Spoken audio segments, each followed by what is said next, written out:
is twofold: paid member or PCO. Sorry, yes. Yeah, thank you for that.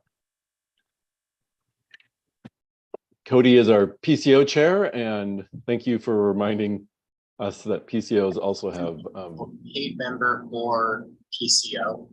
Yeah. All right. Meeting norms. So 43rd meeting norms: treat each other with dignity and respect. If you don't know, ask. We're a friendly bunch. Step up, step back. We are all volunteers here. We do want you to participate, to volunteer with us, both in the meeting, outside of the meeting, but also be aware that there's others, and together we can all share the responsibility of staying on time so that we're out of here at a reasonable hour.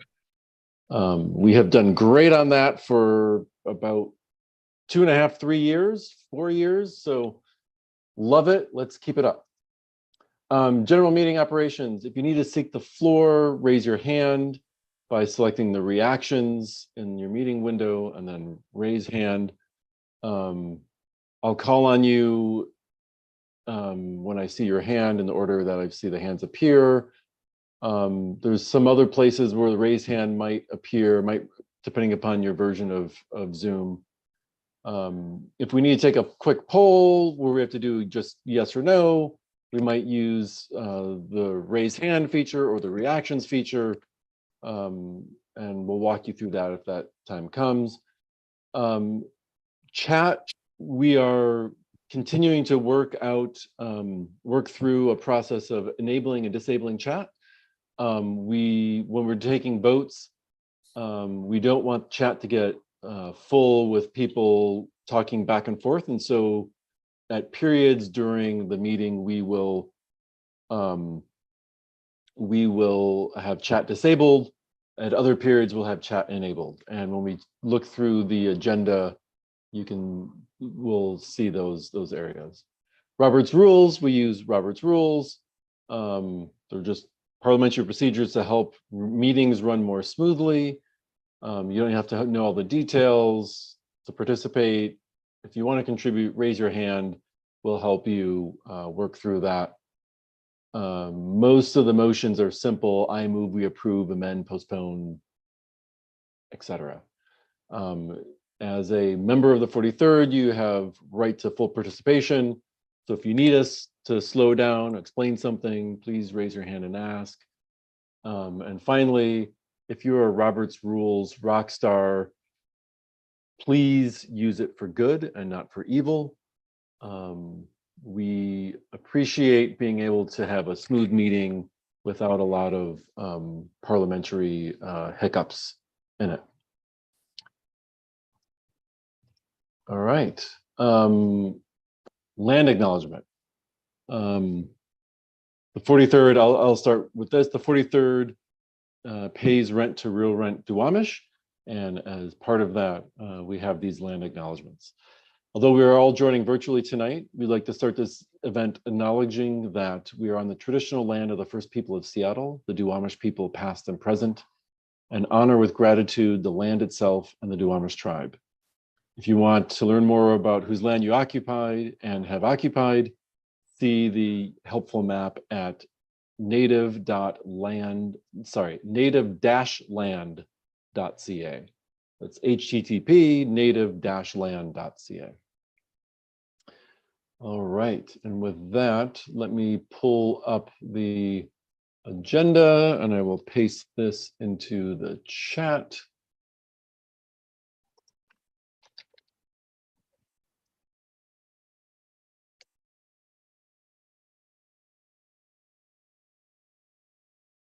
Let's see, and I will now call the meeting to order.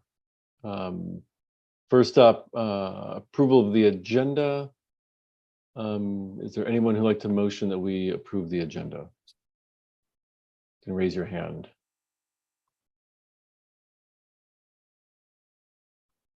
Liam, I see your hand, thank you. All right, There is one change that we'll make to the agenda. We are going to strike the, let me get down to it, strike this resolution on the decriminalization of controlled substances, and I'll speak to that in my chair report in just a few minutes. Next up, approval of the minutes from April 2023. Let me pull those up as well.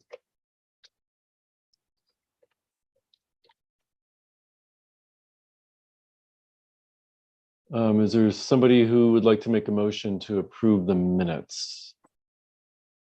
Thank you, Justin. Is there a second? You can raise your hand, speak. Thank you, Rye. All right, I would like to do this by acclamation. If there's anyone who objects to us approving the minutes from April, please let me know. Oh, wait a second. I think I gave the wrong minutes. My apologies on that. Let me double check here.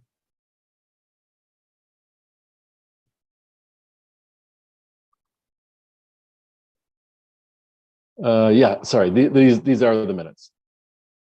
Any objection? Any objection? Okay, seeing no objections, we have approved the minutes from April. All right, chair report. Let's see, the April levy for the crisis care levy passed. This is good news for people experiencing mental health crisis in King County. There'll be more implementation on that, details on that will be needed by the county and the Puget Sound region. So we'll be looking closely at that. Next up, and this isn't in the list here, but the state legislature had a special session the last couple of days on what is called the Blake Bill. This is a bill about the criminalization of drugs. Due to the Blake decision by the state Supreme Court, the state's drug laws were overturned. The state has been operating under a temporary set of laws for the last few years. And this year, they plan to take up a new set of laws that failed to move forward during the regular session a few weeks ago. And so Governor Inslee called the legislature back into a special session on Tuesday. They met Tuesday, Wednesday. They hammered out a compromise deal, and they've passed a bill. Unfortunately, that bill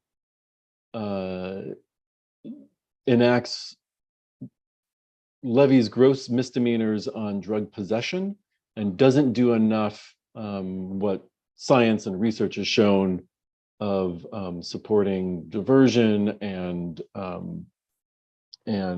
medical treatment care for drug use. All three of our representatives, Senator Jamie Peterson, Representative Nicole Macri, Representative Frank Chop, all voted no on the bill because they all believe that we need a better, clearer, science-based approach that does a better job of supporting people who are experiencing drug addictions and whatnot. All three of them, I believe, did a bunch of work with the Progressive Caucus in the legislature in order to mitigate some of the more harmful aspects of the compromise bill that were being worked out. And so I'm very grateful to all three of them for doing that. And I've expressed that gratitude to the three of them. And it sounds like all three of them are committed to working with their colleagues in the legislature to ensure that we have a healthy and science-based drug policy in Washington State going forward. And so with that, we're gonna pull off the resolution we had, which was advocating that the legislature take a more science-based approach to the drug law. And we'll return with something in a future meeting that encourages the legislature to do that. Next up, we got some special events. We'll talk about these in a little bit again. We've got a forum coming up next Tuesday for the Seattle D4 and King County D4. We'll have more on that. We have a Seattle D3 forum coming up on June 14th, and we are working on a Pride Brunch. We will need volunteers for the Pride Brunch. We'll hear more about all of these three in a little bit. And then we've got a couple of appointments that we need to talk about.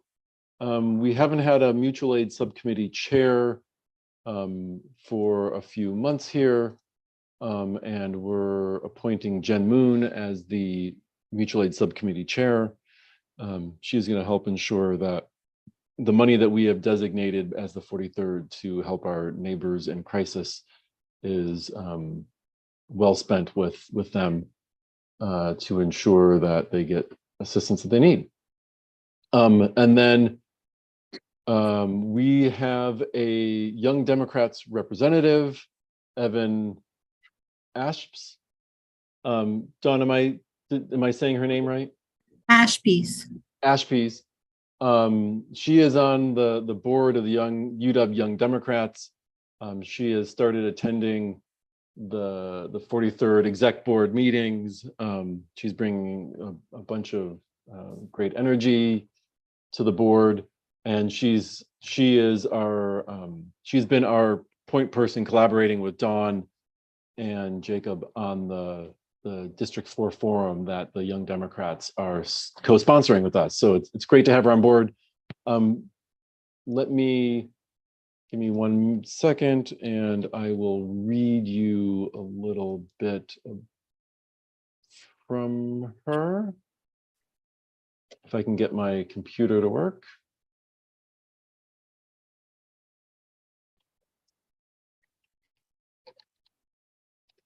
Sorry. My apologies. I should have had her bio up. She's unfortunately unable to meet with us tonight due to other obligations that she had.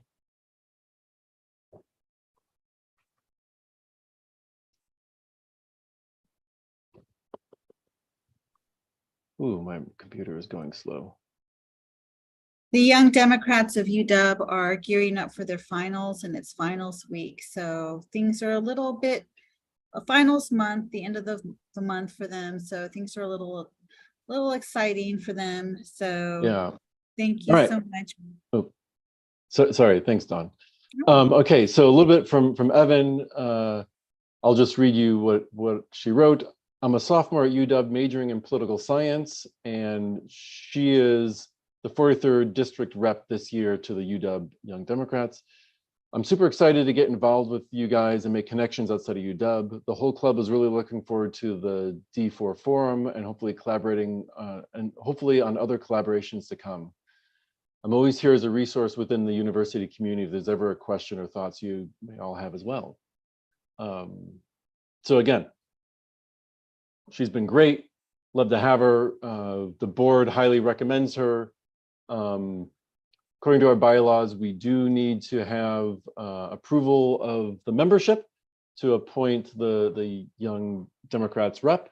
And so we would recommend that we approve Evan. I'd like to do this again by acclamation. If there's anyone who objects to us appointing Evan as the Young Democrats representative by acclamation, please raise your hand.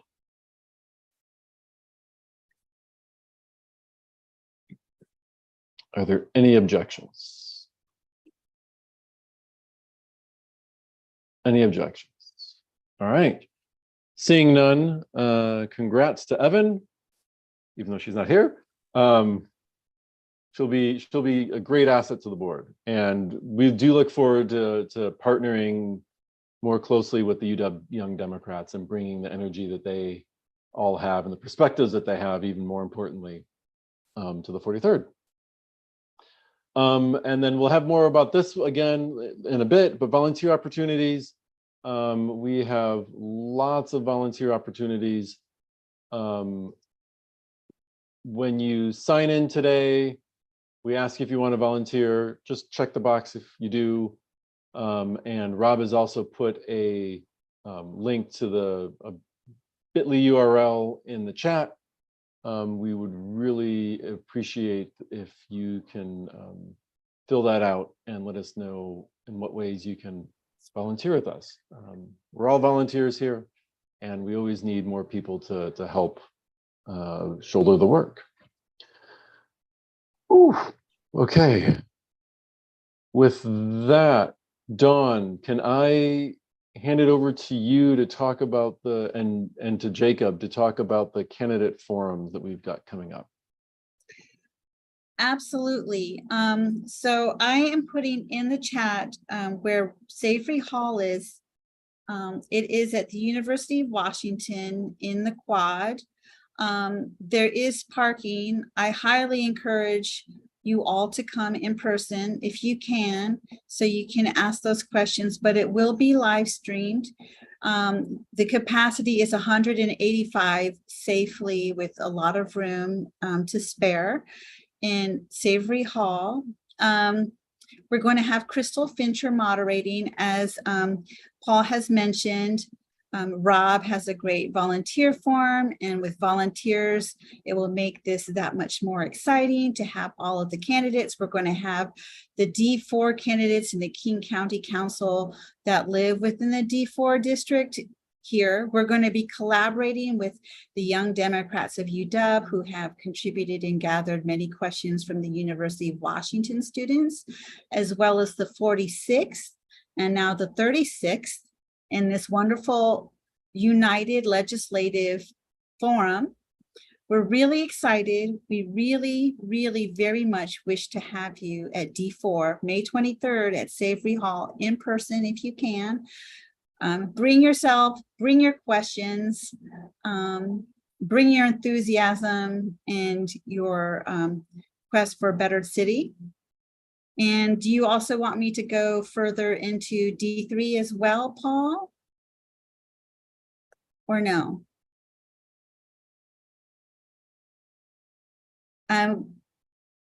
Yes, sorry, I muted myself. I am having so many computer difficulties. It's the heat. It's the summer heat. We'll blame that and not my for me as well. So we are going to be having that June 13th in a collaboration with the 37th LD, and it's going to be at KEXP with Erica Barnett. We also ask you to bring your questions and volunteer there, and bring yourself. I have a Google Doc that I have been sharing to all of the respective LDs. Also with the volunteer form for KEXP and for Savory Hall. If you know of folks that would greatly like to volunteer, that are emerging, that are young, activated students, fresh out of high school, can vote. If you have nieces or nephews, anybody, please encourage them to vote. Encourage them to volunteer, encourage them to come with their questions and their curiosity, and to ensure that all of the candidates speak for them. Thank you so much for your time. Excited to see you all, excited to hopefully get some volunteers from this meeting as well in the forum, and we all deeply appreciate you. And I think Jacob should speak more on the candidates. Sure. Sorry, I have two mutes and I always have to make sure they're both off. But yeah, we have some great candidates, some of whom are here in the meeting. So you'll hear from them in a little bit. And you've heard, I think, from the rest last month. So it'll be great to hear from everybody in person. I'm looking forward to kind of seeing them all, on their feet a little bit. So yeah, it'll be a lot of fun, both for D4 and for D3. I think we have a great lineup thanks to Dawn. So yeah, I think that's all I really have to say. You kind of covered everything else.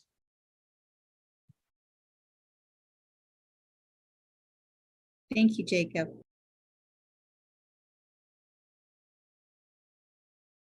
Popcorning it back to you, Paul. I had myself on mute again. Thank you. I don't know. You think 3.5 years into the pandemic and doing this, I'd get the mute button. So just again, next Tuesday, a week from tonight, is the D4 forum for both Seattle and King County D4. University of Washington Savory Hall, room 206, co-hosted with Young Democrats, 46 LD, 36 LD, moderator Crystal Fincher of Hacks and Wonks. It is going to be a really good forum. It's a great opportunity to hear from all the candidates, and we'll give you information that you'll need when we have endorsements at our June meeting, so that you know who you want to vote for endorsements when we have that in June. All right, forums, thank you. Pride brunch. Dawn, would you like to speak to the Pride brunch as well? We definitely need some volunteers for the Pride brunch to make it happen. We have a tentative, to be determined, but tentative area in Belltown near the parade. The Pride brunch will coincide with the parade on June 25th, if I'm correct, between 9 and 12 a.m. We definitely have need for volunteers and your sponsorship. You can all hear me, correct? Because I'm on 2 different platforms right now at the same time. Okay. We could also use donations, your time and your presence and your good spirits to celebrate pride and diversity in the LGBTQ+ community. Special thanks and thoughtfulness for the trans community. There's been a lot of issues at stake for the trans community. So please come to the Pride brunch. Nosheen is doing a really great job organizing that event, and those of us that can support her are supporting her. Nosheen would be here right now, but she is getting married. So I'm so excited for that. So as we get Grace, we're going to give you updates as much as possible. Belltown Pride Parade, 9 to 12 a.m., 9 a.m. to 12 p.m. Bring your appetites and support the LGBTQ+ community and the 43rd, and let's eat together. Thank you. All right. Rye has a question. Yes, right. Hi, Dawn. I was just curious, is it okay, because I know the parade starts at 11, if people show up and then have to leave about halfway through or during the Pride brunch to go march in the parade? Would that be okay? Or... Of course, come and go as you can, as you need.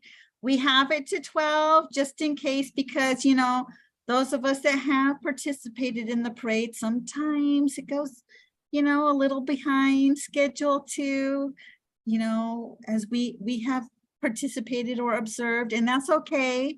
And if you need to come in and out, there's that space for the parade, and we want to make it as accessible for y'all to enjoy both aspects as much as possible. Does that answer your question, Rye? Yes, thank you. I'll bring You're orange welcome. juice for some drink. Yeah, thank you so much. Back to you, Paul. All right.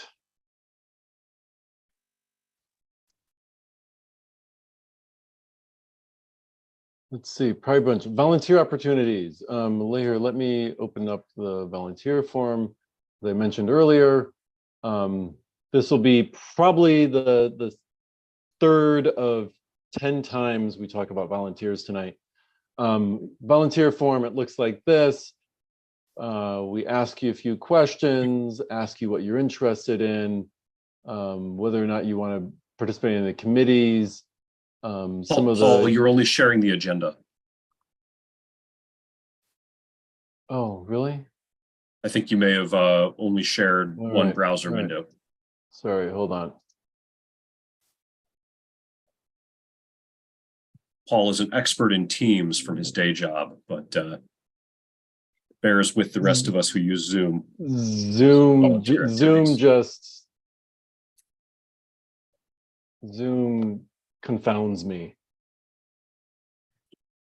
All right, thank you, We're Rob. blaming it on the heat, Paul. It's the summer's fault. Summer's too early. All right, can you see the form now? I don't think so, not at least on mine. Not yet. All right, hold on. Let me just stop sharing. Let me try resharing.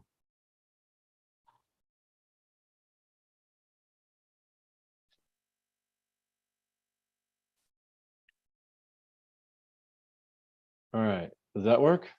Yep. Yeah. All right. Form. Whew, thank you all. It's a pretty simple form.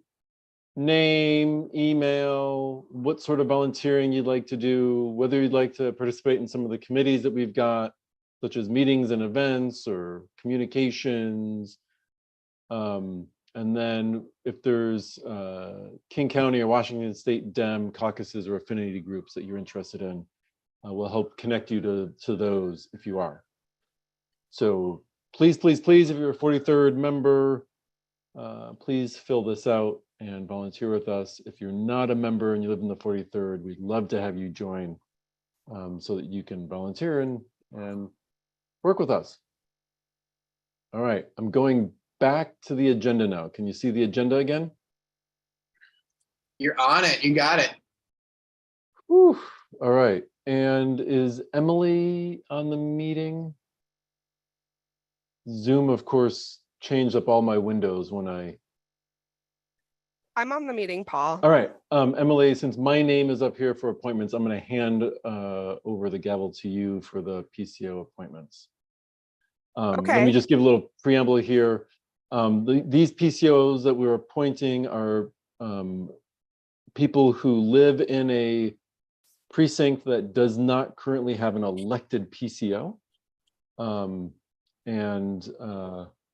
So here's a list of people who have volunteered to be PCOs.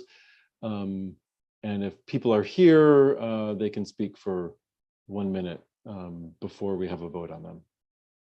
Perfect. And, Do we have okay, a with timer? that, Emily, I hand it over to you. I do have a timer. Great. Okay.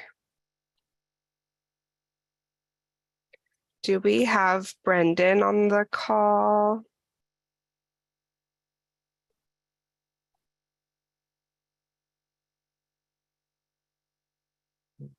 I'm not seeing. I don't see. Yeah, I don't think so either. I'll kind of on the PCO and I'll double check all the people in the meeting right now, but I don't think Brendan's in there. Okay. Cody, do you have a statement or anything from any of the people on this list? I don't know. Anyone who's not here, I'm not really in a place to be able to speak on their behalf. Although Okay. I'll say from my perspective, they filled out the form, and from everything I know about them, happy to put my stamp of PCO committee chair approval on them for what it's worth, but obviously still need voting from the membership. Perfect. Okay, I'm just going through the list right now. It looks like we have Michael on the call. Michael, would you like to speak for 1 moment? Sure, if it's helpful. Michael Peñuelas, he, him pronouns. I moved into the 43rd in January and looked to reach out to the PCO to get to know them, and learned there was not one, and so put my name forward. I work as a political strategist for nonprofits, advocacy groups, foundations, tribal nations, and Democrats. Happy to field any questions in the chat, either public or private, if people have any. I think that about wraps it up. Thank you so much. I really appreciate that. And it looks like it looks like we don't have Brandon on the call. Paul, would you like 1 minute to speak? Sure. Y'all hopefully know me. I was elected as a PCO in a precinct in Wallingford. I've since moved into Capitol Hill. The precinct is empty, and so I'm seeking the appointment for the precinct that I am now in. Great, thank you. Okay. I want to just make sure that there's no one else in the meeting who I'm missing. No, good to double check, but I think you're on it. I'm looking at the same thing that you're looking at. Okay, thank you, Cody. Okay, I would like to move forward with a vote by acclamation. Paul, do we need to go one by one, or can we do it as a slate? We can do it as a slate, and if anyone has an objection, they can object to an individual. Okay, great.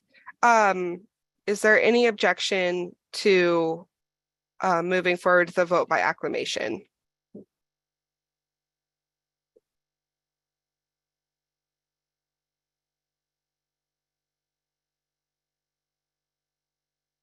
Okay, I'm seeing none.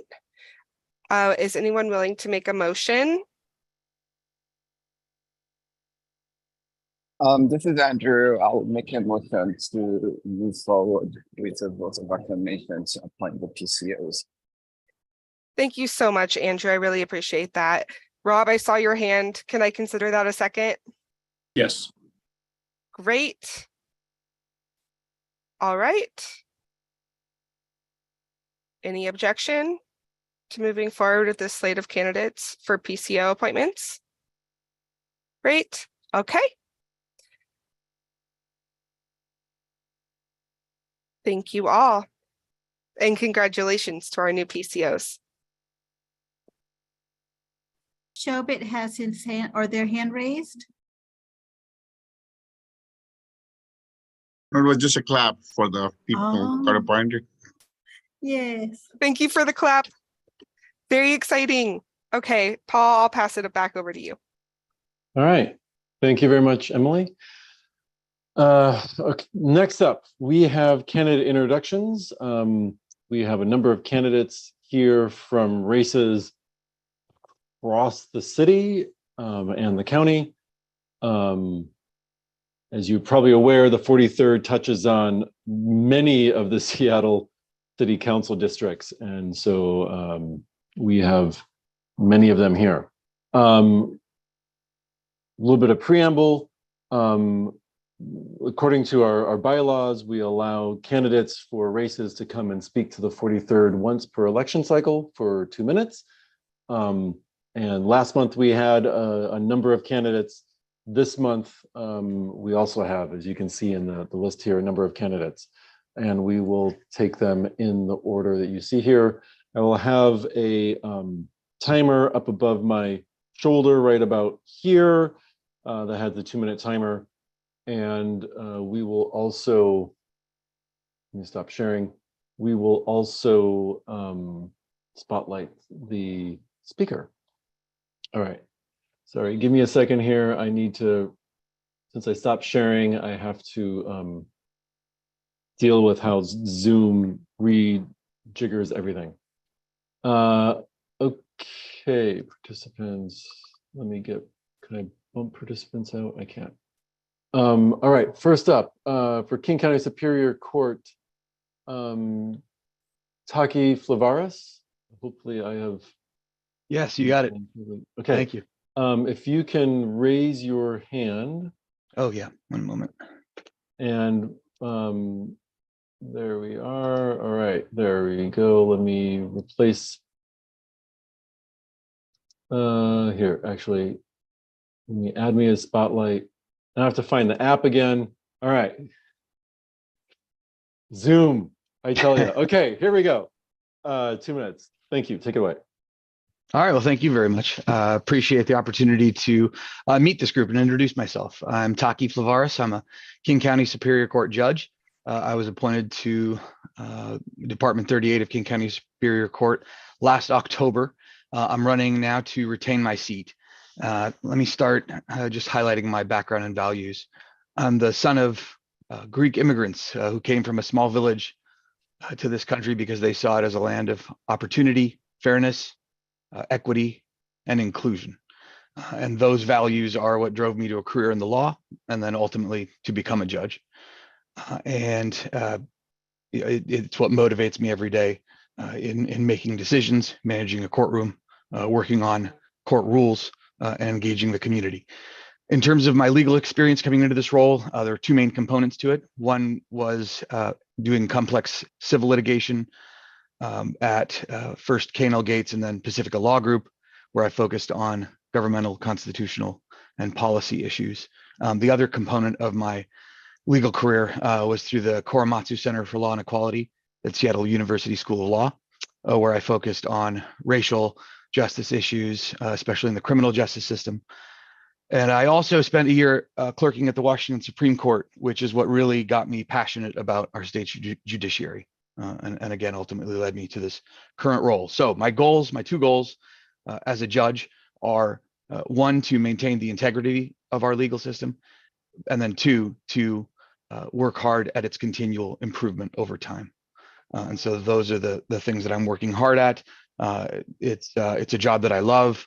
It's something that I would love to keep doing. I dig into every single case, but I also make sure that all the parties are fully heard, especially unrepresented litigants. And so, again, back to those core values, that's what's driving me every single day. So again, thank you very much. Appreciate the opportunity to meet with you all.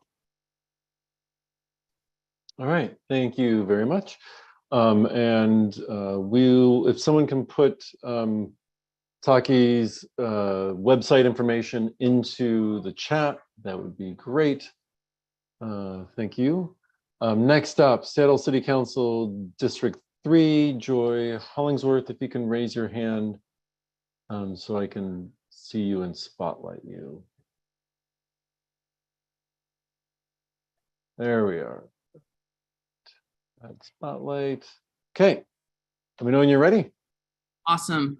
Thank you all for the opportunity to speak with you today. My name is Joy Hollingsworth. I'm running for Seattle City Council District 3.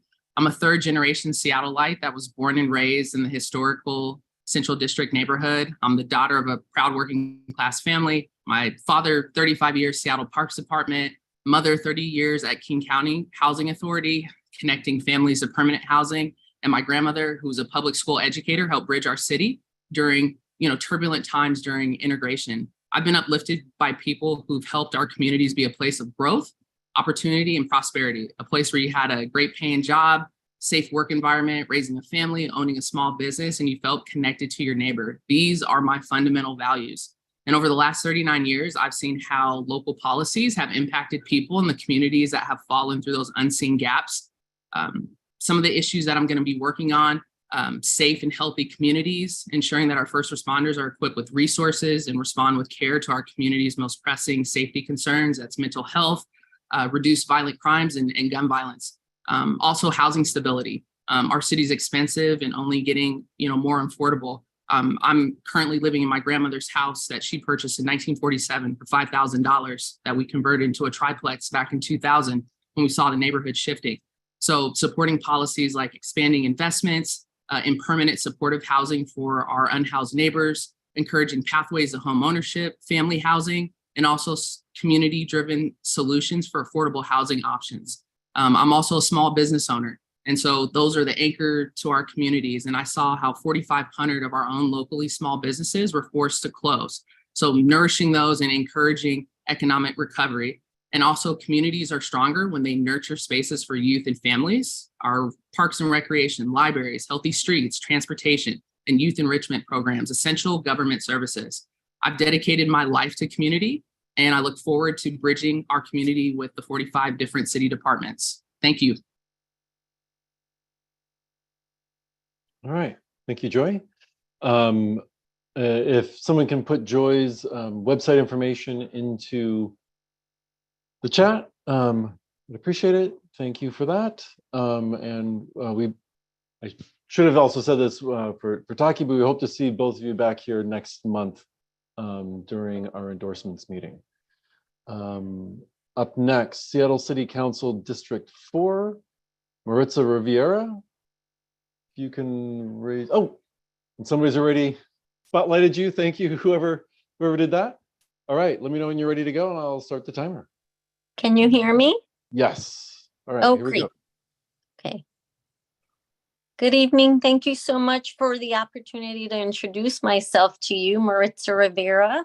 I have lived in Seattle a little over 20 years. I'm actually from New York City, from the Bronx. It was a rough neighborhood where my parents moved to from Puerto Rico for a better life. They were quite poor in Puerto Rico in the Bronx. My dad was able to find a good union job as a welder in a factory, and we were able to have food on the table and a roof over our head because of that.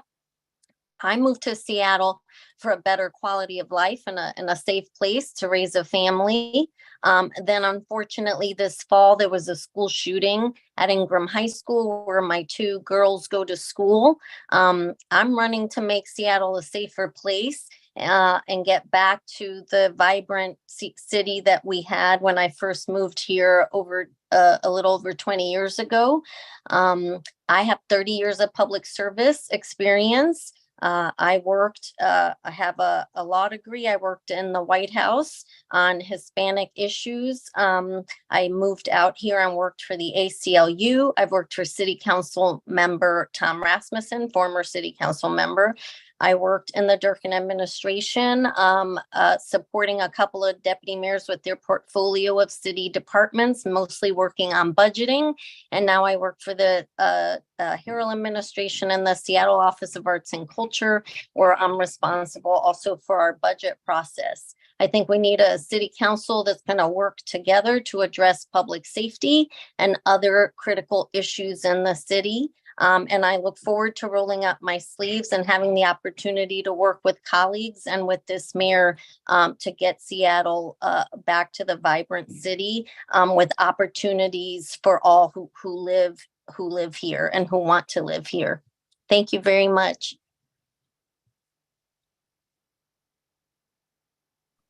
Thank you, Maritza. If someone can put Maritza's website in the chat. We hope to see you back next month for our endorsements meeting. All right, let's keep going. The Seattle City Council, District 7. Oh, school board. Sure. Okay, we'll do the school board first. Do you want to rearrange it? That's no, okay. no, that's fine. You're Okay. you're up here. Let's just go this way. So Seattle School Board District 3, Christine Robertson. Yes. And you're ready, and I'll hit the timer. Thank you. Okay.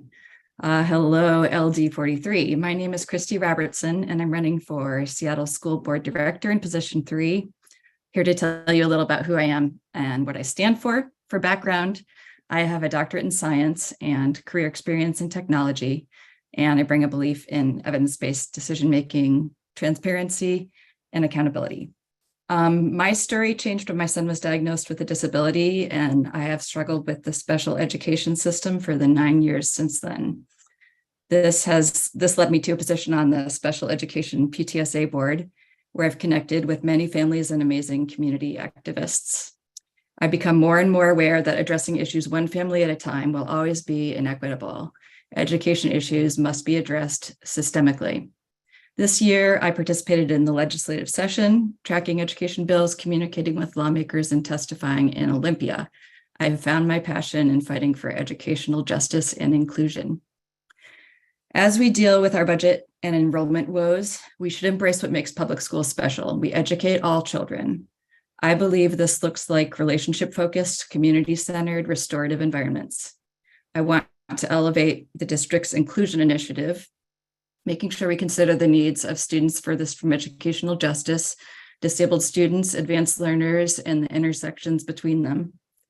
Supportive environments benefit the mental health and education outcomes of all students, not just those on the margins. Another focus of my platform is oversight and accountability. As elected officials, school board directors have a responsibility to both report and engage with our constituents. We should also reach out to community for their expertise and always involve the most impacted in decision-making. I would greatly appreciate your support for school board director. Thanks for your time tonight. Thank you, Christy. If someone can put Christy's website info into the chat, I'd appreciate it. And we hope to see you back here again next month for our endorsements meeting.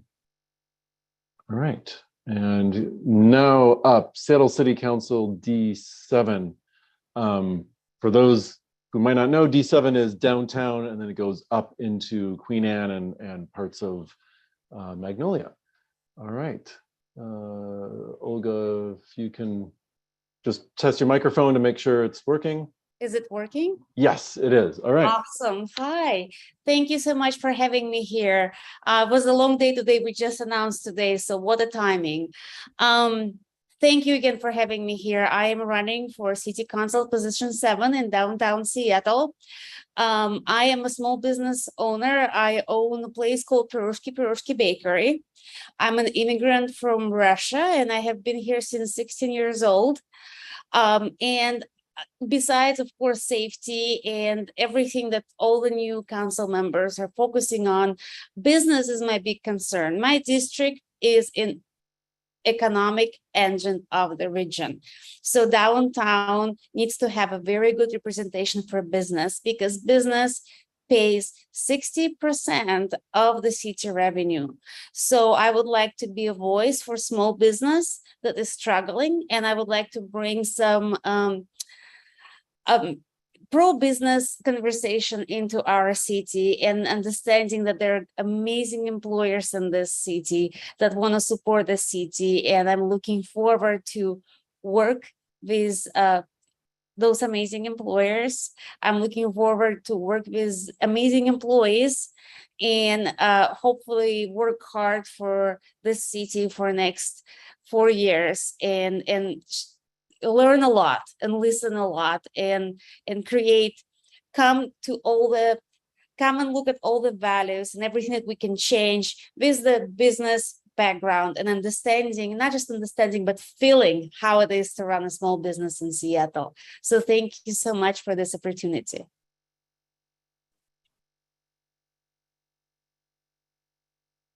All right, thank you very much. And Jacob will put your website in the chat so everyone can learn more about you. And we hope to see you back here for our endorsements meeting next month.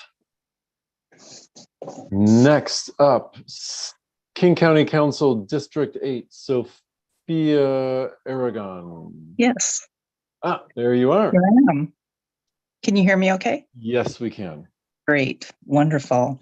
So good evening, my name is Sophia Aragon. I'm the mayor of the city of Burien, and I'm running for King County Council District 8 because I want all county residents to thrive. This means making sure King County is a safe, healthy, and inclusive place where families can call home for a lifetime and businesses can take root. I grew up in South Seattle. My mom single-handedly supported our family of 4. With a union job, she had a living wage and healthcare. My parents moved us to unincorporated King County for affordable housing. A safe neighborhood and good public schools was the goal. And so like mom, I became a registered nurse. I attended Seattle University and the University of Washington. And one of the best jobs I ever had was working in a community clinic in the Rainier Valley, where I chose to serve people who often spoke different languages, were immigrants, low income, or struggled with housing. And nursing taught me to be an advocate for others. I decided to step up that skill and become a lawyer to shape public policy.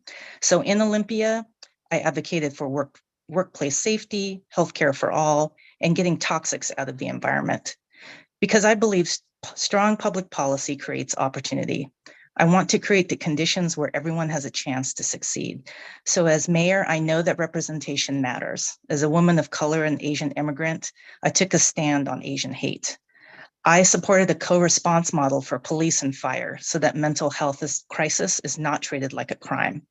I promoted collaboration between the city and the county to build affordable housing. I voted for ARPA funds to go to supporting small businesses, expand childcare, and apprenticeships that led to careers. And I passed rules of civility so the city council does business with mutual respect. So as a King County Council member, I will focus on common sense public safety measures, a healthy environment, and affordable housing for all so that we can all prosper. I ask for your support. Thank you. Thank you very much. And Jacob will put your website into the chat. And we hope to see you back here next month for our endorsements meeting. Thank you. Next up, port position number 2, Sam Cho. Hi, everyone. My name is Sam Cho, Commissioner of the Port of Seattle in position 2. 4 years ago, I ran on a platform that committed to fighting for a port of the people. It was a platform that was based on the principle that people should come over politics. Well, as soon as I was sworn in January of 2020, that was put to the test. COVID-19 was a once-in-a-generation pandemic that truly shook the foundations of our society. We saw chaos in the supply chain and the logistics space, and travel through the airport came to a screeching halt. But I'm really proud to say that despite the chaos of COVID-19, we weathered the pandemic without laying off a single port employee. And we were able to save every small and minority small business at the airport. We were able to do this because we made principled decisions that put people first. Despite the pandemic, we were able to upgrade the airport to become a 4-star airport, and we made huge progress in sustainability and fighting human trafficking. I'm asking for 4 more years as your port commissioner because the job's not finished. In a post-pandemic world, we must build the port of the future, a future where we create the next generation of strong family wage jobs, a future where we are the greenest port in North America, a future where we usher in new technology such as hydrogen and offshore wind. With your support, we can build a port of the future that we can all be proud of. Out of the gate, I'm proudly endorsed by the Longshoremen's Union, the Seattle Building Trades, the Carpenters, the Muckleshoot Tribe, Washington Conservation Action, and over 50 elected officials around the county. I sincerely hope to add the 43rd District Democrats to that list. Thank you so much for the time this evening.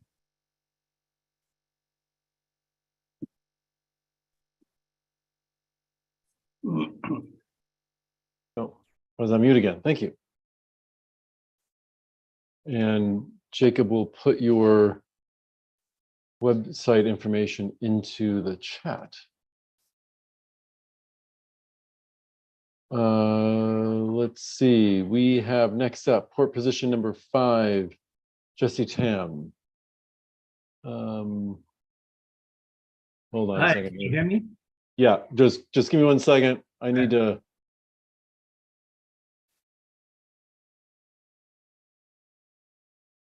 So the timer, I don't know. I don't presume to understand. What in the world is it doing? All right, sorry. Technical difficulties. Here we go again. Sorry about that, Jesse. Here you go. Thank you, Paul. Hi, my name is Jesse Tam. I'm running for Port of Seattle Commissioner, position 5. I am an immigrant. I came to this country as a teenager with $300 in my pocket. I was born and raised in a densely populated city of Hong Kong with 8 million people.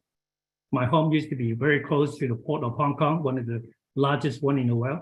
Also a short distance to the Hong Kong airport, where I spent a lot of my time watching other travelers coming by from all over the world.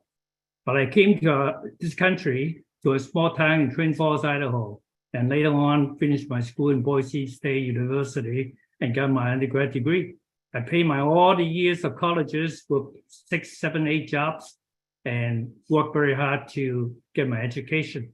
Started my banking career in the basement of the mailroom in downtown Boise.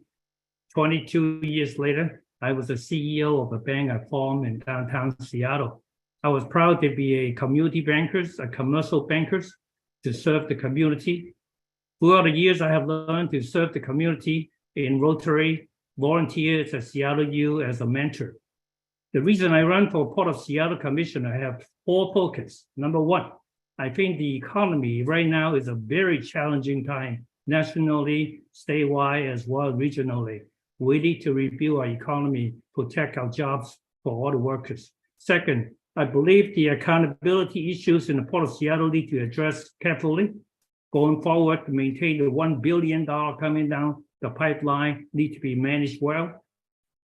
Third is the transparency. We don't want to find out the news years later instead of directly from the port.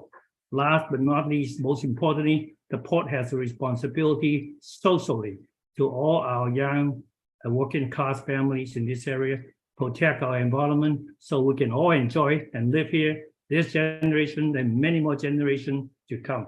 Thank you for your support.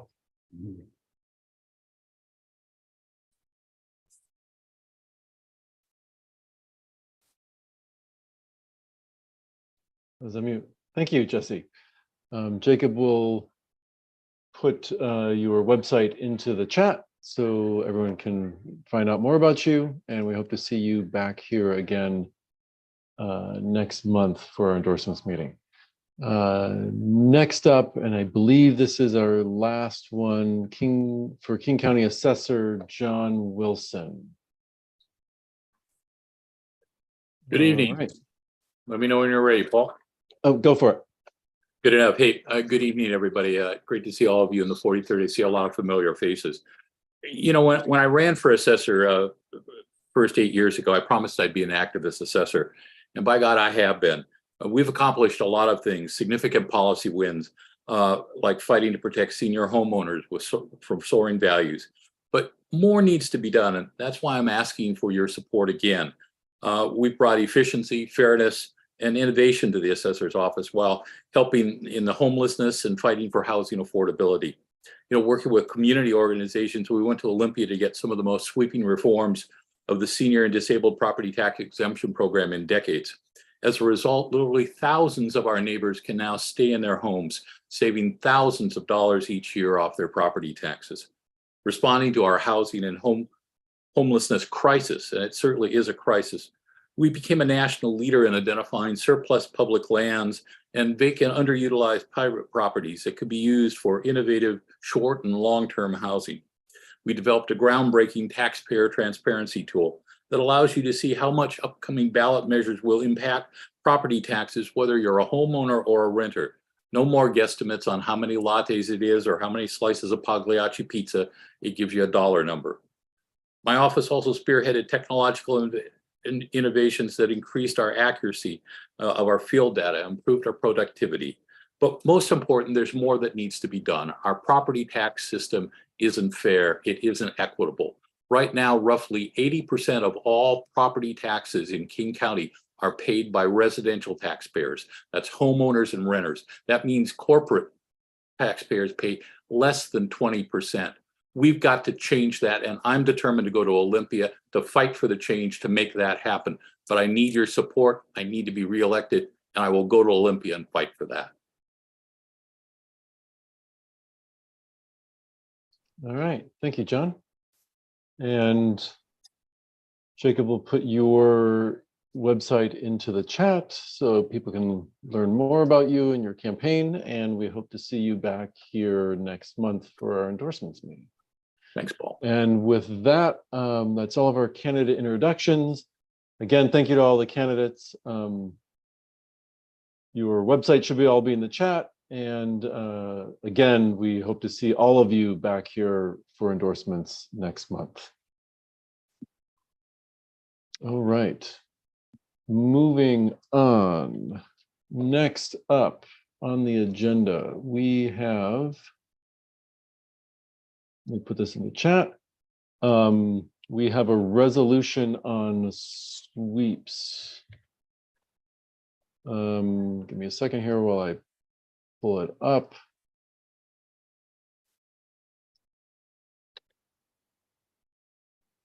Here is the text of the resolution. And Dawn, could I ask you to speak to the content of the resolution? Explain the resolution, and then after that, we'll have speeches for or against.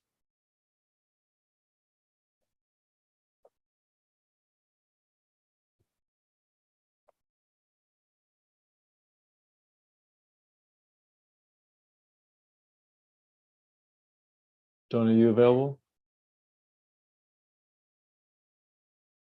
I was on mute. I'm Oh. sorry. Would you like me to read the whole resolution, or would you like me to No, just? you can give the just context? summarize it. So the sweeps that have been occurring in the city have greatly impacted and are coinciding with many budgetary issues at play within the city. And they're illegal. They're causing a lot of crises within the city. The housing authority have been negligent in payments to the city. Many of the residents and the neighbors that live in these tents are fiscal financial refugees in one of the most affordable cities. While we're still fighting to provide accessible, affordable housing in many forms, such as social housing, there are increasing sweeps that have no notification. They seem rampant, rabid, and efficient, these sweeps. And this resolution that we have written as the 43rd is a call to Mayor Bruce Harrell to please stop the sweeps in lieu of insufficient housing and shelter opportunities. It is illegal. There are many mandates, and the U.S. Circuit Court of Appeals for the U.S. Ninth Circuit Court of Appeals have made it unconstitutional to criminalize unhoused people for living and sleeping in public where there is nowhere else to go. And if the housing authority is not providing payments to many outreach organizations, and there are no shelters available and no notifications given to residents, we are asking you to support us, the 43rd, and in this call, and write to Mayor Harrell and do whatever you can to ensure that we have accessible, affordable housing. We have options, we have funding for these housing options, and that these residents, our neighbors, they're our family, they're veterans, they have served this community well, are able to live, have basic needs and basic human needs met. Thank you so much. Thank you, Dawn. Are there any questions about the resolution?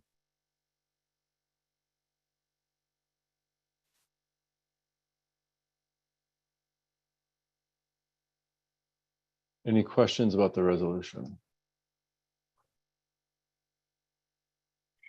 Yes, Ben.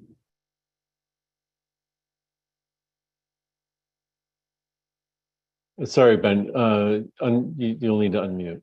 Sorry, thank you. There you go. Hi, everybody. My name is Ben. I just wanted to clarify that I think you're referring to the homeless authority that is not paying the service providers, not the housing authority. Homeless authority. Thank you so much, Ben. The many of these providers outreach, they are not receiving their payments. Youth Care has had to max out their credit cards to ensure that their outreach and their services can be provided, which endangers many organizations and shelters like Youth Care. These sweeps are happening to many of our neighbors.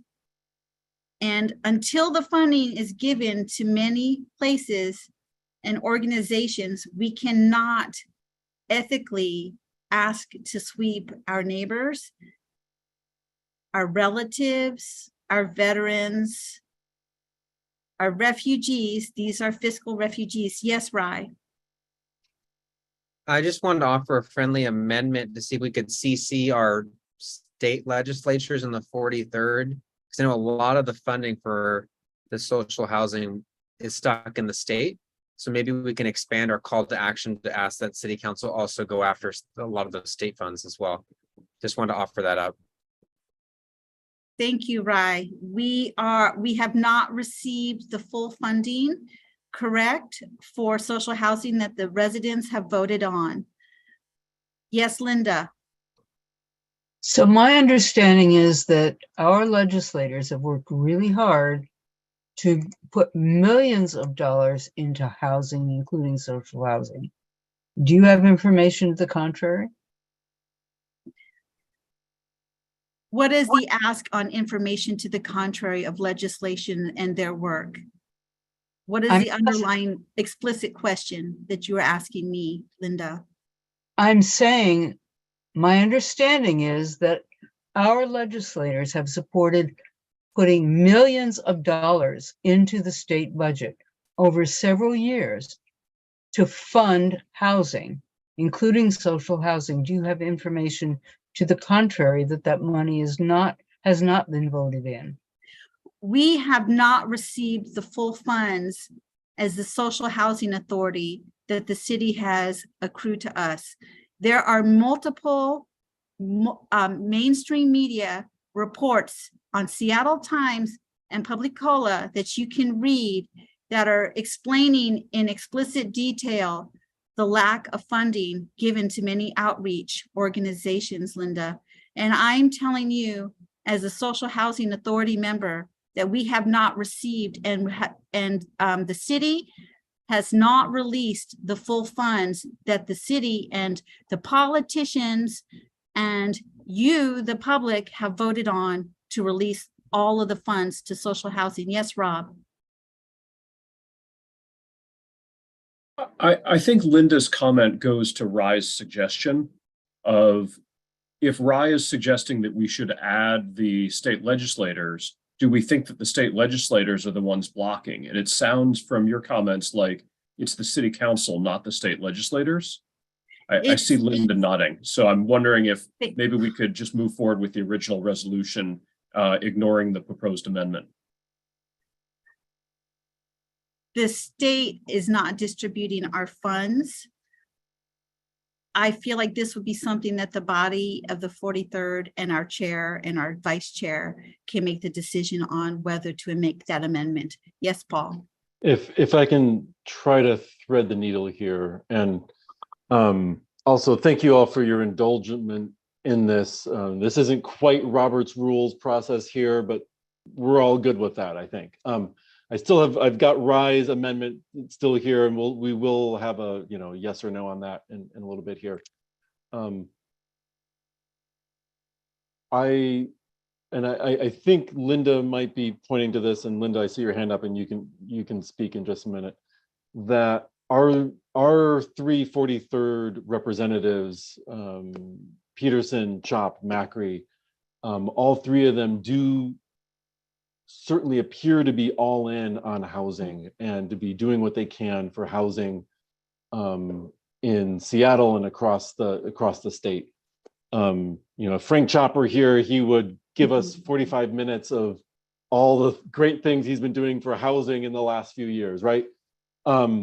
So, I don't know personally that our three representatives are a bottleneck to this. The legislature in general, I think, is a bottleneck to adequate funding. The lack of interest in really good progressive funding sources is a bottleneck to solutions here. At the same time, the city council, the mayor, have been sweeping quite brutally people for a long number of years here. The Murray administration, the Durkin administration, now the Harrell administration, have all been pushing people around rather than really investing in the solutions. And so if I can, and Linda, I'll turn it over to you in just a second. I think it's good for us to have something in here about our legislators as well, like thank them, encourage them to keep it up. It's probably maybe a bit lonely for them to push and push and push for this. But them seeing that we are behind them can, help keep them moving forward on this. And so that's how I would look at the amendment on here if we were to take it. Linda? This is a question related to the main resolution. Do we think that the resignation today of Mark Dones is going to make a positive difference in the problems that we're discussing here, especially the problems of slow payment? I hadn't seen that, so I can't answer that. Dawn, I don't know if you have details from your insider knowledge. I don't have details because that information has come out to us as well as to the public. Ben has his hand raised, and as we have Ben ask the questions, I also want to reiterate that Frank Chop has been working very hard for us, and Nicole Macri has advocated very hard for us. So I want to amplify their hard work.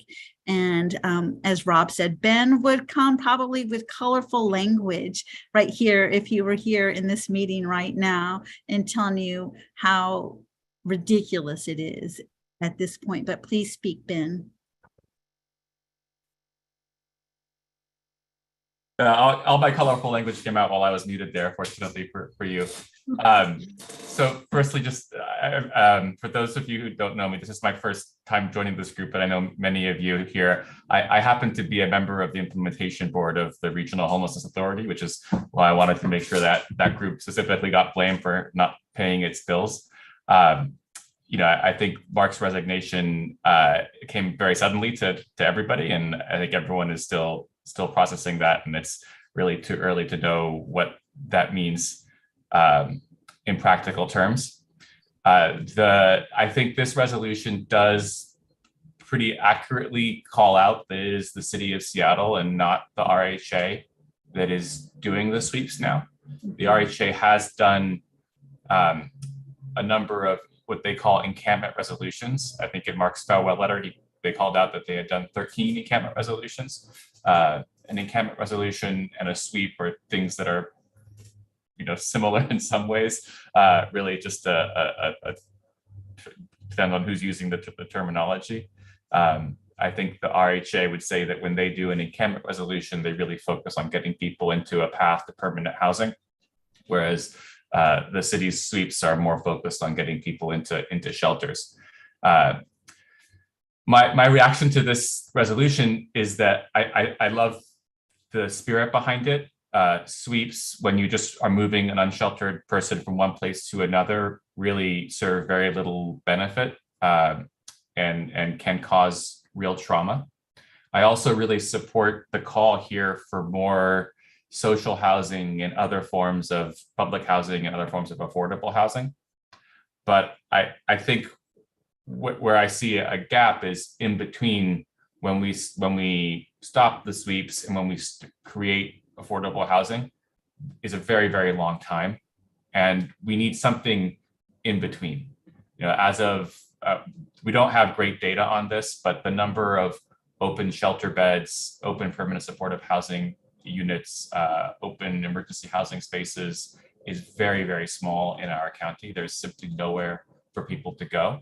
And so my suggestion, I won't go so far as to make a proposal for an amendment, my suggestion would be to also call for more emergency housing resources so that people who are outside now, who many of whom do not want to be there, have somewhere they can go today, while we continue to advocate, call for and seek more investments for social housing and other forms of housing. So there's got to be an immediate step, because people do need our help right now. And even if we stop the sweeps, we still can't help them today.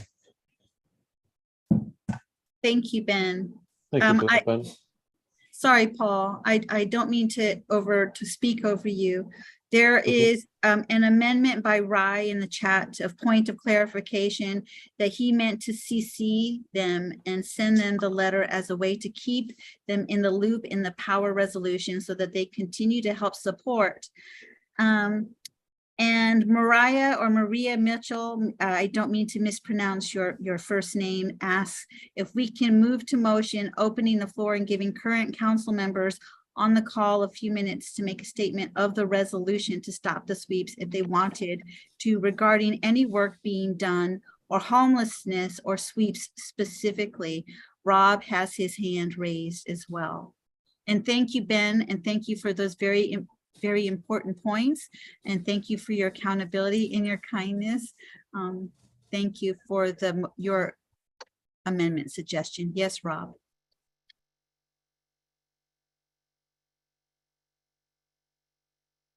Rob, you're on mute.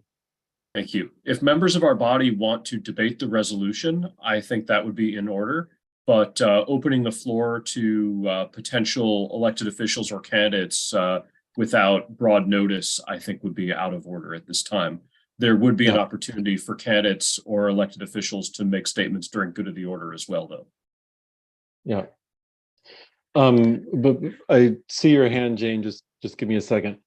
Rye, to your point, with or without amending this resolution, we can transmit the resolution to our representatives to let them know that, hey, we've passed this, you know, as an FYI. Okay. I'll take your thumbs up as you're removing the formal thing. Ben, you didn't go so far as to do a resolution, an amendment.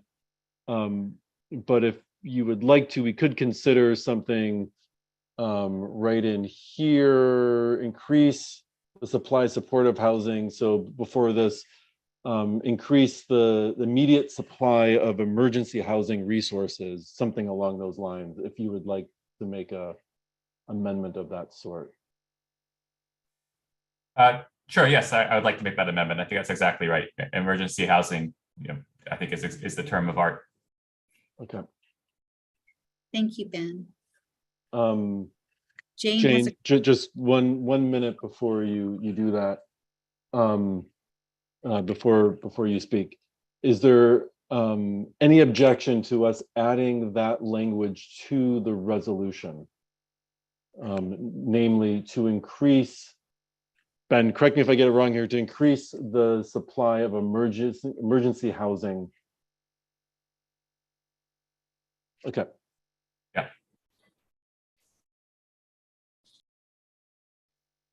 Is there any objection to that?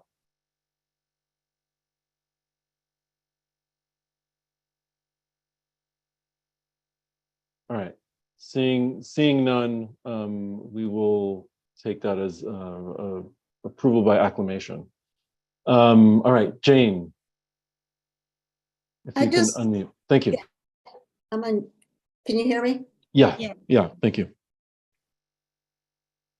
You're saying that within the last 6 months or 9 months, the city is sweeping homeless people and putting them where? For the last number of years. I'm talking about more, the question is recently, in the last 6 months or so, what's been going on?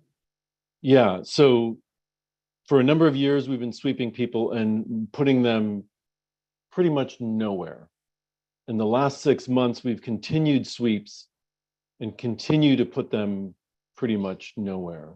Because as Ben was noting, we don't have enough shelters, we don't have enough tiny homes, we don't have enough permanent housing.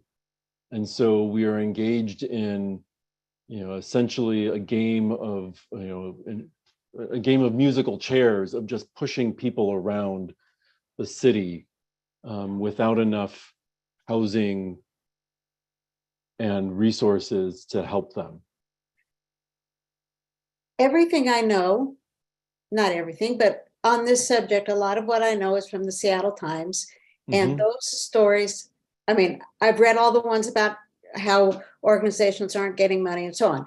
But they often say in this encampment, 95% of the people accepted housing. In this encampment, you know, huge percentages of people are accepting housing. So that's not what I've heard. Not what I've read in the Seattle Times. Are you saying that's not the case? Yeah, I'm saying that's not the case. Yeah, okay. Thank you. Jane, there was a recent article by the Seattle Times discussing this problem and its rising crises, interrelated crises with negligence of payment. And it's in the resolution links, hyperlinks. If you go and look at all of the hyperlinks, you will see a Seattle Times hyperlink. And you'll also see a Publicola hyperlink. And I would also recommend reading The Stranger and Publicola and many other organizational newspapers, South Seattle Emerald and Seattle Met, who are also discussing the homelessness crises. I read many of those things. Yeah. I read many of those things. I was asking a very specific question, Yeah. not about the funding, but about where the people have been being moved to. They are literally scattered and swept to nowhere else, and all of their tents and belongings are crushed and destroyed.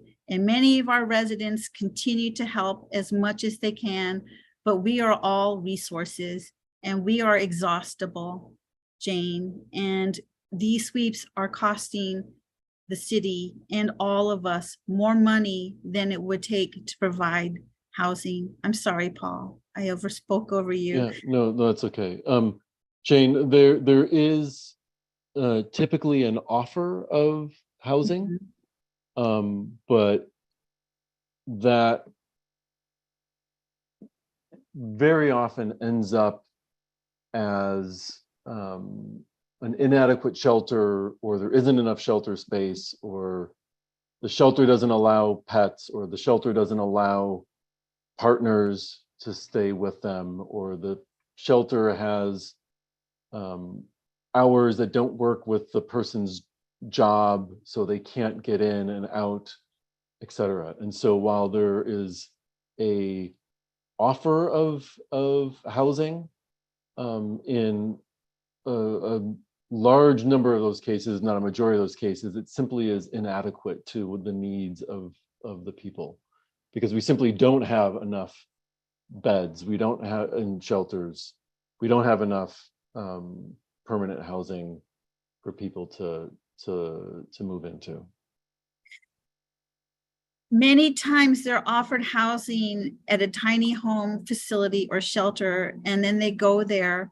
Not many times, the times they are offered these options, they go there and then they discover that these slots are gone. So their belongings are destroyed, whatever fuel, time, and energy it took for them to go there. And many of our unhoused neighbors work for a living, I might add, to debunk that myth that many are. There's a lot of discrimination, I feel like, and punishment for poverty that we also should address in this conversation. Many folks, when they take the effort to go to these tiny homes that are offered, they're not available. All right, so we'll move to debate. We've had a number of, I would say, statements for here. So we'll focus on if there's anyone who has a statement against the resolution. Is there anyone who'd like to speak against the resolution?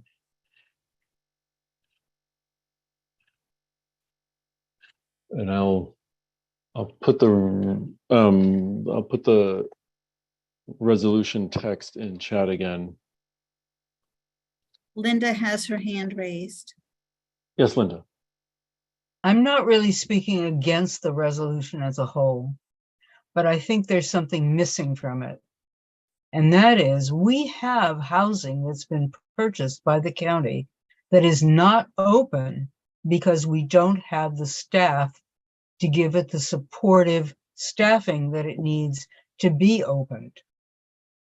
So I think we need to recognize as a district that this is an incredibly complex problem. And while sweeps are destructive, and the resolution speaks to that, I do not think it speaks to the whole solution. Linda, if I can call your attention to the bit I've highlighted about increasing the number of social workers. Does that address the point you raised? It hints at it, yes. I don't think it really addresses the specific problem, because the resolution implies that there are no spaces. There are no spaces because we don't have the staff. Ben has his hand raised. Linda, would you like to offer an amendment about staffing for housing that we currently have? Okay.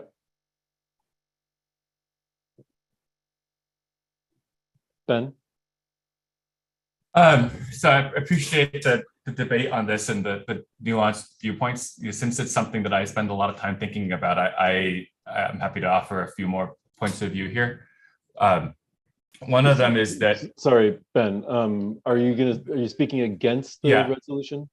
This would be a counter argument to this resolution, yes, specifically as it's written, in the sense that there are situations where sweeps may be appropriate, and there are situations where sweeps may be essential. And I think the resolution doesn't quite capture that nuance. So in the sense that there are situations where sweeps may be appropriate, there are times when we do have sufficient resources. So for example, when recently the state funded a very large amount of money for right-of-way resolution, those resolutions, which are again the same thing as sweeps, did result in people moving into self-selecting to move into quality housing options, both permanent housing and emergency housing. And then there are certain situations where encampments become significant public safety problems, particularly in areas where the encampments have been lasted for a long time. Many of those that I visited don't have very many people living in them, but are rather used as locations for people to gather to do various things, including to traffic in stolen car parts, to conduct violence and various drug-related behaviors. It is unfair to ask the neighbors around those particular locations to endure that indefinitely while we wait for the permanent supportive housing that people need. In some cases, it may be appropriate to ask folks to close down those types of encampments. So I think that would be an argument against the resolution. Okay, thank you. Is there anyone else who would like to speak?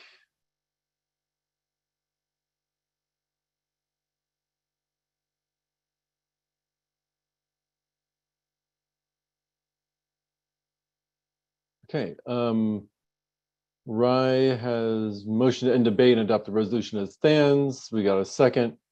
Oh, sorry, Linda, before we move on to voting, did you have another? John would like to speak, but he hasn't been able to log in. So he's right here. Okay. Yes, I would just like to say that the big issue with affordable housing and putting these people in a place where they can live is the crime issue. And we have 3 low-cost housings in East Fremont here. Nobody complains about them because there's no crime coming from them. And that's the big issue. If you want people to accept this stuff, that's what you have to concentrate on. Thank you, John.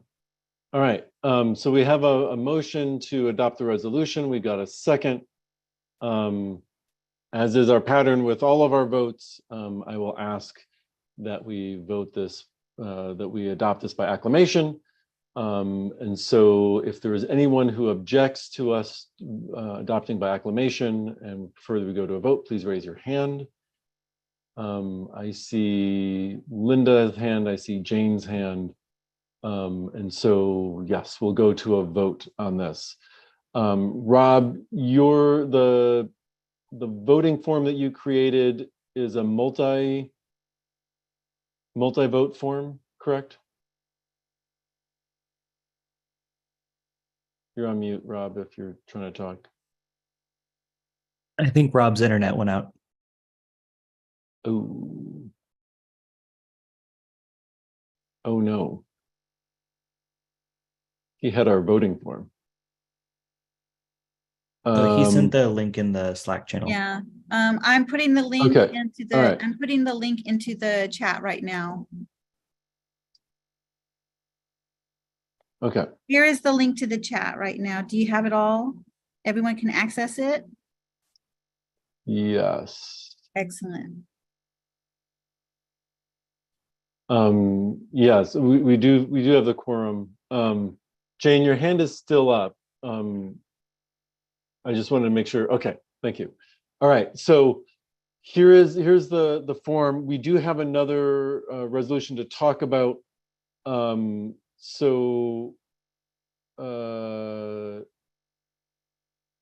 can start to fill it out, but note that we've got a second one, so don't submit it yet. We'll come back to this in a minute here. Okay, that makes sense. Just hold off on the voting. Remember how you want to vote, and we'll come back to the vote on the sweeps resolution. Okay, moving on to our next one here.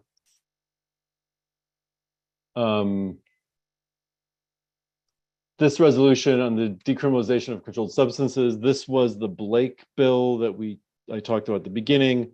We are holding this resolution. We're not gonna bring it up for adoption. The next resolution is this one. This is accountability. Let me speak to this one. So in the last month, more news came out about how, as you remember, 2020 protests over George Floyd's murder, Black Lives Matter.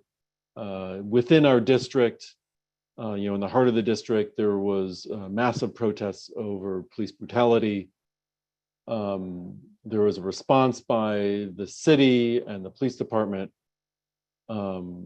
Mayor Jenny Durkin, Police Chief Carmen Bess at the time were both involved. More information has come out demonstrating how they deleted public records,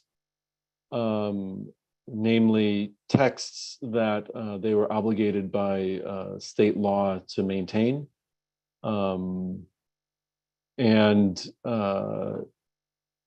This resolution thus calls for a let me just walk through here. So here's the state law around removing, destroying, concealing, obliterating public records.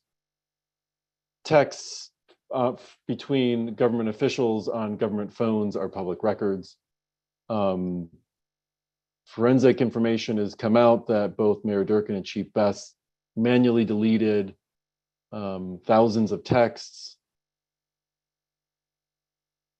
Chief Best, Mayor Durkin have claimed that they have done no such thing despite the clear forensics evidence.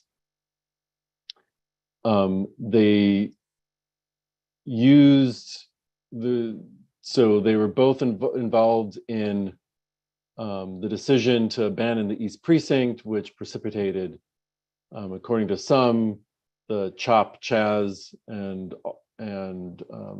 all of that. they're denying that anything to do with it, but the text that we have of their time is missing. This past month, more evidence came out that Durkin and Best were both involved in that decision, despite their statements to the contrary. So what the resolution is asking for is that the King County prosecutor, Lisa Mannion, open a full public investigation into the matter of former Mayor Jenny Durkin and former Police Chief Carmen Best destroying public documents, so that we can hold them accountable and indicate to other government officials that public accountability and public records laws are important and are the law of the land, and that they should be accountable to abiding by the law, just as the rest of us are. So that's the brief summary of the resolution. Are there questions about the resolution? Paul, this is Emily. Would you Yeah. mind turning off annotations? There's some red lines showing up on the screen. Yeah. I would love to if I knew how to do that. Okay, fair enough. I don't know that I can help you because I don't know how to do that either, but I just wanted to mention. It's Zoom annotations, not Google Docs annotations that you're seeing. Annotations. Oh my gosh. Thank you, Rob, Let me for see that here. clarification. Undo. No. Y'all, we're Eraser. just blaming the heat. Here we go. All the summer's fault. I literally have no idea how I did that. So thanks, Rob.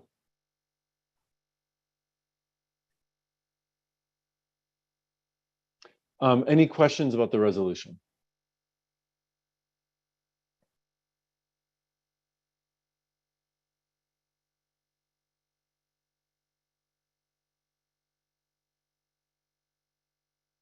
Okay, if there are no questions, we'll have speakers for and against. I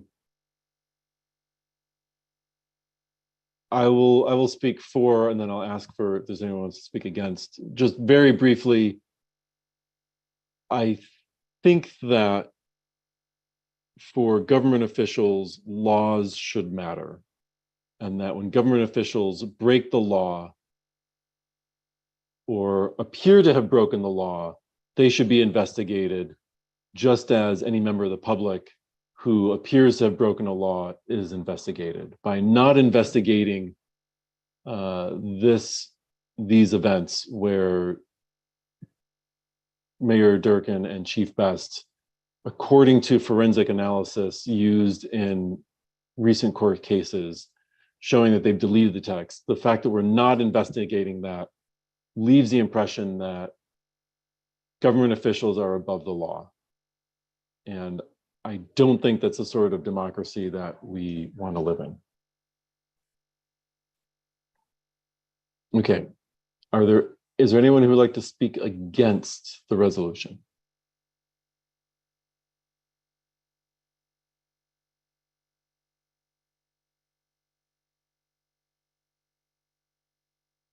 Last one more time. Is there anyone who would like to speak against? Oh, Linda, I see your hand.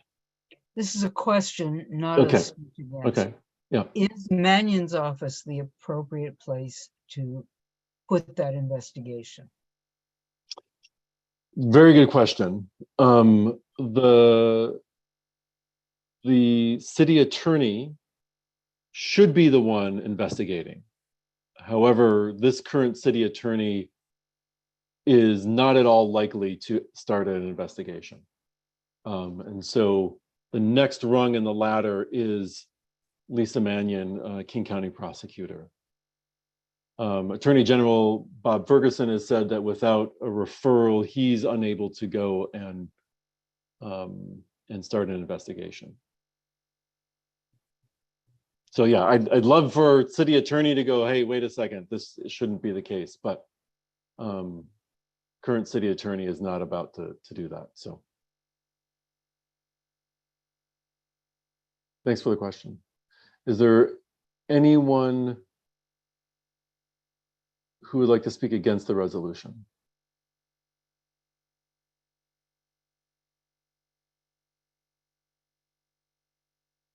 Okay, seeing no one wanting to speak against, do we have a motion to adopt the resolution?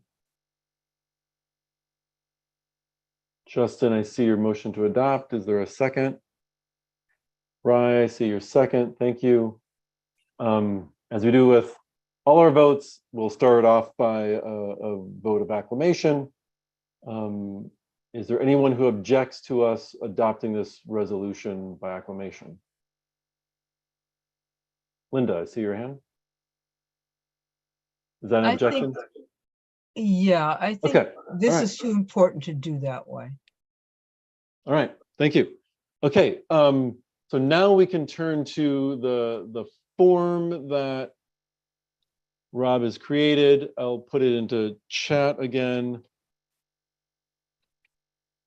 You can see it there.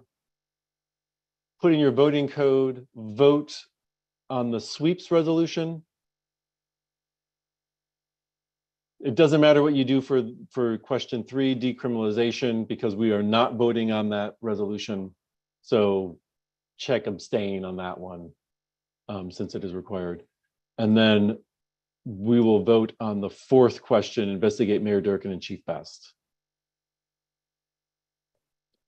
And Linda, I see in chat that John hasn't received his voting code. Rob, I don't know if you're able to help out with that. He just Linda, did. yeah, Okay. Perfect, thank you. sent via Zoom chat and text in addition to email. All right, carrier Cool. pigeon is next. Yes, we'll do everything we can to make sure that everyone who wants to vote gets a chance to vote. All right, so the ballot is open. Please put in your voting code, vote on question 2. You can just put abstain on question 3 because it doesn't matter, and then vote on question 4. I'm calling in on the phone. Is there a way to do this by phone? Way to vote by phone. Who's the I don't person have who's my vote. calling in by Oh. phone? Elaine Noneman. Elaine, can you send a text message by phone? Yeah. I'm gonna put my phone number into the chat. If you send me your votes on question 2 and question 4, I will add them to the tally. Can I just say I vote yes on both of them? You just you did. can do that. So You just thank you. That'll work too. Paul, All right, thanks a respectfully, lot. we can see what you're filling out. Thank you. Thank you. Thank you. I have so many windows open. I'm getting lost.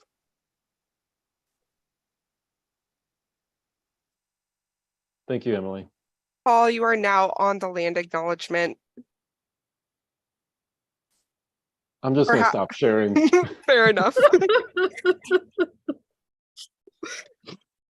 Coming at you with all the respect I got. Oh, Paul. no. It's the heat, like Don was saying.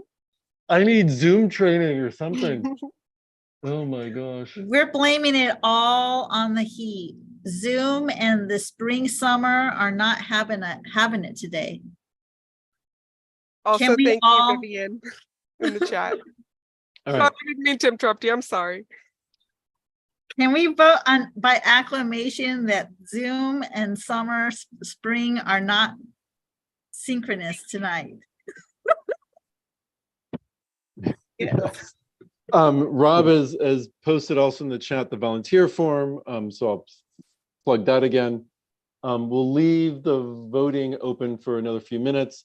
Let's move quickly here because we're coming up on 9 o'clock. Let's move quickly here to committee reports. Emily, if you wouldn't mind taking committee reports and then go to the order In between there, let's release the vote, or the results of the vote, I should say. Perfect. Thank you. Okay, thank you. So we will start with elections with Jacob. Yeah, hi. Like usual, pretty simple, at least for all of you. We have some volunteers that I'm going to be reaching out to soon who filled out the form. So if you fill it out soon, I'll also get your contact info. I think things will get busier after endorsements, which is the main thing we're getting ready for right now. We have all of these wonderful candidates coming back to ask for our endorsement. So that's what next month is all about. Should be a good, crazy time. And then after that, once we have our slate, we can start coordinating more closely with them and organizing events, organizing door knocking sessions, all the good stuff. So that's what we're up to right now. Thanks so much, Jacob. Really appreciate all the work you're doing with our candidates. Okay, and next we have PCO with Cody. Hello, not too much to report. I think I would just echo a little bit of what Jacob is saying as we get out the vote season. If you're a PCO, then we'll be providing you a voter contact list. If you're not able to, or if your preference is that we provide it to you and you don't like to make it yourself, some people kind of like either way, so happy to do either. And I think that's it. I might just share the volunteer form here one more time because we'd love some help on the back end, on sort of the PCO committee side and what we do supporting all the PCOs. And yeah, outside of that, that's it. Thanks. Thanks so much, Cody. Appreciate it. Okay, and then next we will have meetings and events with Dawn. Hey, folks. A lot of my reporting was done in the front.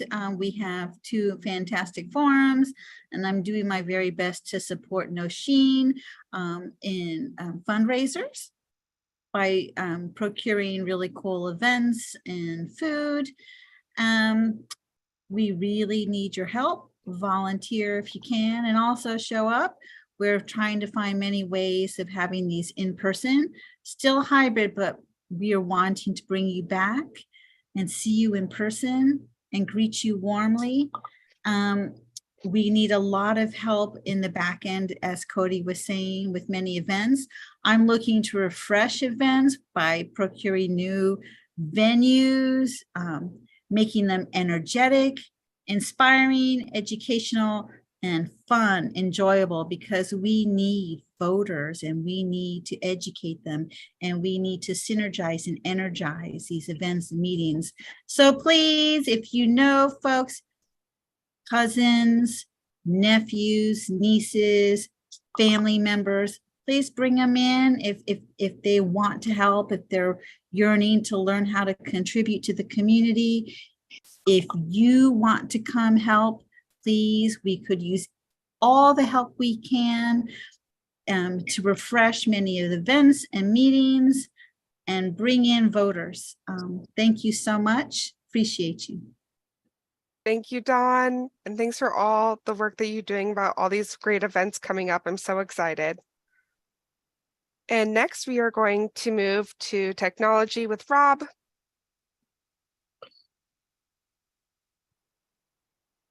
Thanks, Emily.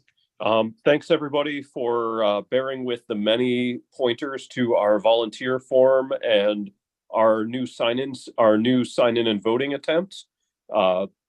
What's exciting about this is that this gives us the ability to potentially have a single ballot for multiple races without having to do a significant amount of programming in Google Drive or Google Docs. So thank you in advance for helping us to test the situation with resolutions, because that will be extremely valuable come next month when we're voting on a whole bunch of candidates in a whole bunch of different races.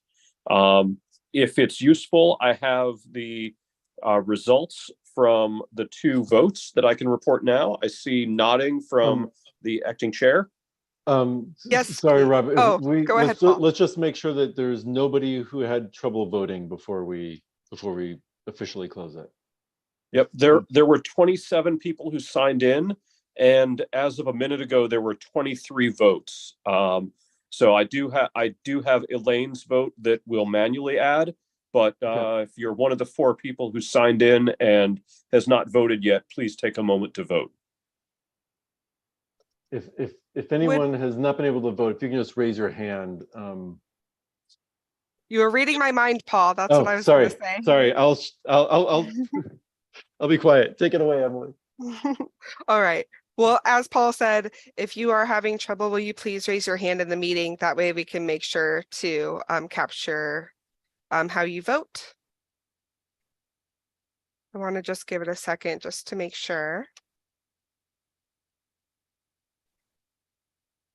Can also put in the chat if you're unable to use the reactions. Barbara has their hand raised or her hand raised.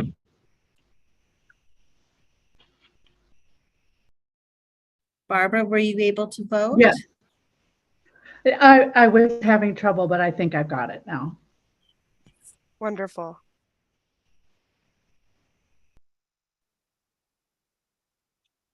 Rob, if it's okay with you, I'm going to see if Andrew Ashiofu is on the call, and then potentially we can do the results after that. Does that Sounds good. Perfect. I saw Andrew on the call earlier, so I just wanted to make sure. Andrew, are you here?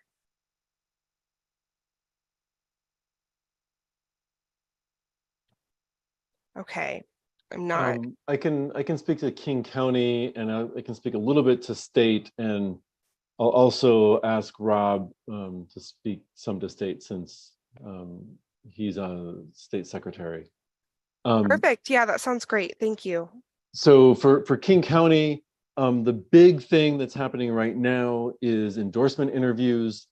So Sophia Lee and others, Justin, others within the 43rd are on the endorsements committee with the King County Democrats. They're interviewing literally hundreds of candidates for races this year in order to provide recommendations to King County about who the King County Democrats want to endorse. That is a separate process from the 43rd endorsement process. So that's a big thing happening in King County right now, is the endorsement interviews culminating in meetings coming up this month, next month, on which candidates King County Democrats wants to endorse. State, I'll speak a little bit here, and then again, as I said, I'll ask Rob. The state meeting was May 6th. There were several resolutions that were passed. We can get that list out to y'all if you're interested in that. One of the big things was passing the delegate selection plan for the state convention and for the presidential primary electors.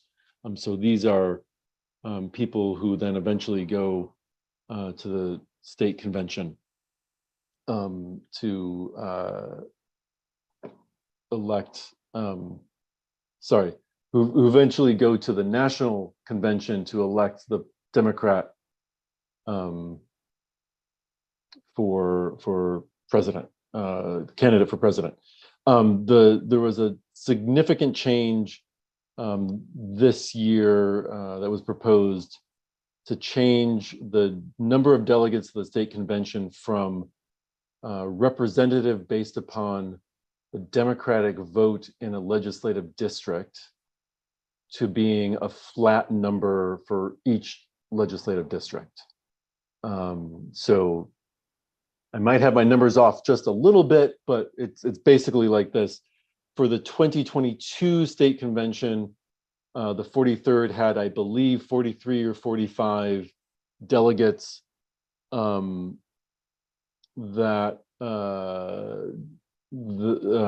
we were allocated for the state convention.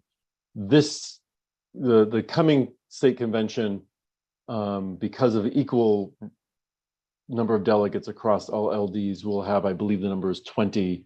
There was some additional delegates allocated for meeting diversity goals. And so with that, we likely will have more than 20, but it will still be a significant number, fewer than we currently had. Unfortunately, as part of that meeting, one of our people, Sophia Lee, who had done a lot of work to dig into the impact of this change on communities of color, LGBTQ community, et cetera, wasn't able to speak to all the research that they had done because the debate was closed before she was allowed to speak, which was very unfortunate given the time and the information she had. Rob has put it here into chat. So 20 delegates flat, plus 5 for performance, plus up to 10 delegates for meeting affirmative action goals.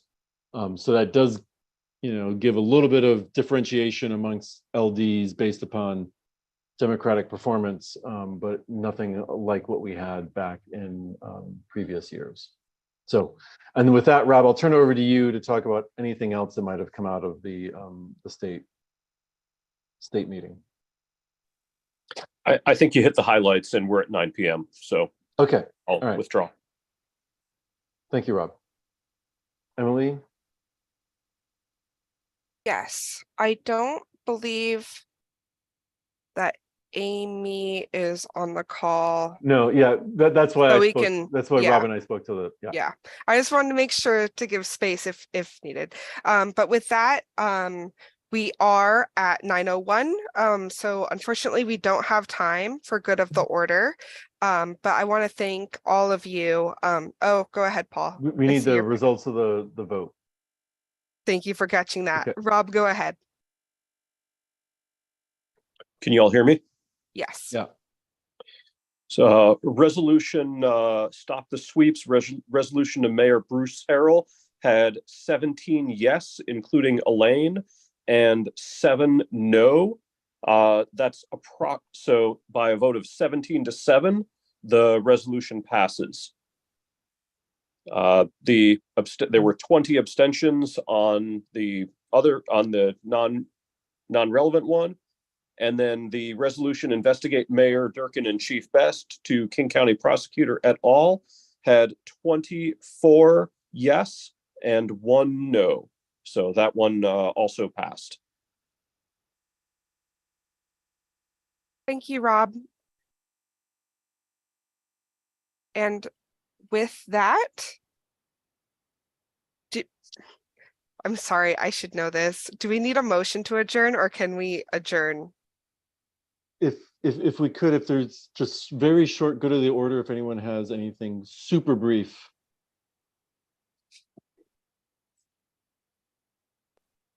Linda, I see you. That's for John. Yeah, I'd just like to say that the resolution supporting the freedom fighters of and the diaspora, the Iranian diaspora, was much appreciated. And they have a meeting every week. If anybody wants to reach out to them, they have a meeting every week at the Noon Cafe in Kirkland. In addition, addressing the larger genocide in Ukraine, there's a meeting at the European Foods at 135th and Aurora every Thursday at 7 o'clock. Attending to these events could bring some more people into the LDs to fill some of these vacant volunteer positions.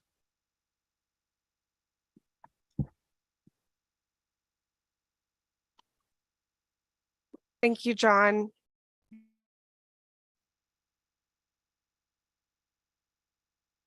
Any other for good of the order? Very brief.